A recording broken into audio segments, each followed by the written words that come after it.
Macmillan Audio presents Where Coyotes Howl by Sandra Dallas. Read for you by Stephanie Németh-Parker.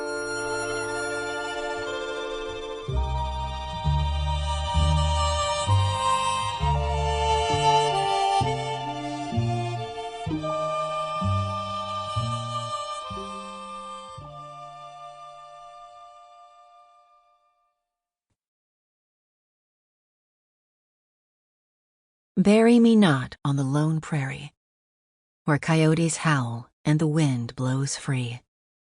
The Cowboy's Lament. Prologue, 1945. A ragged curtain snapped against the broken glass of the window in the old shack, which had begun to list. Its boards, the paint scraped off by the wind and sand, were a splintery gray. The door sagged open, its white china knob cracked and yellowed. The two women held on to their hats as the wind blew across the treeless prairie, bringing dirt and the scent of sage.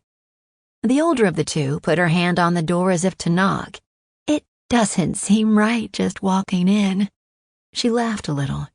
"Nobody's lived here in 30 years, but it still feels like I ought to knock. Course, I never had to. Ellen was always outside at the door when she heard someone coming. She was that happy for company. Well, weren't we all?"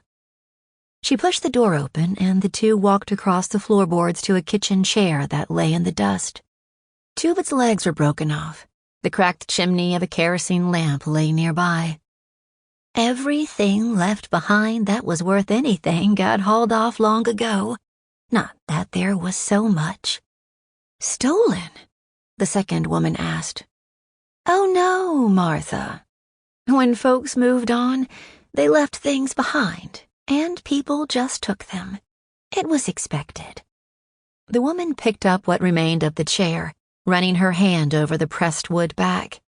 It was a design of roses. "I remember when Ellen got these chairs. The table was something he made, but she ordered the chairs from the catalog, then had them freighted into Wallace. She wiped them off and polished them with a dish rag every day. I should have taken them, but I couldn't.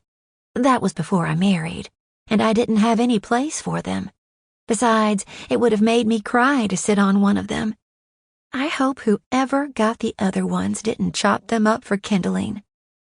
The women glanced around the room, which was both kitchen and living room. A bedroom was in the back. Shreds of newspaper that had made do as wallpaper clung to the walls. The floor was warped, and weeds had sprung up in the cracks between the boards.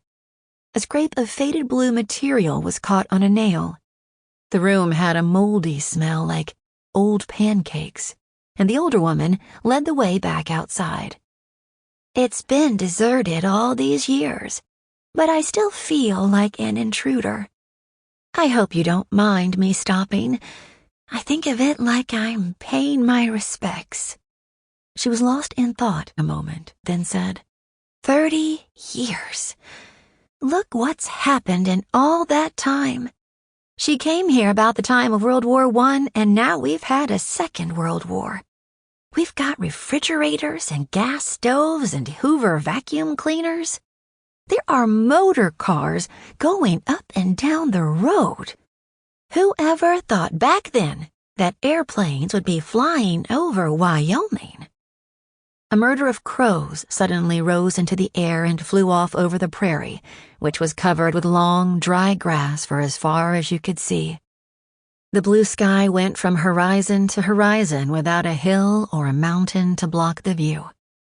An early winter wind came up and rattled the grass and sent a chill through the women. "Kind of creepy, isn't it?" her companion said. "No, it was always a friendly place.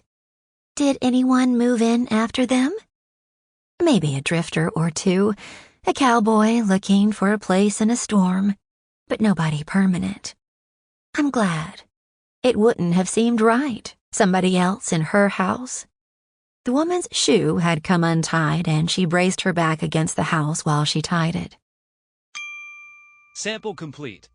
Ready to continue?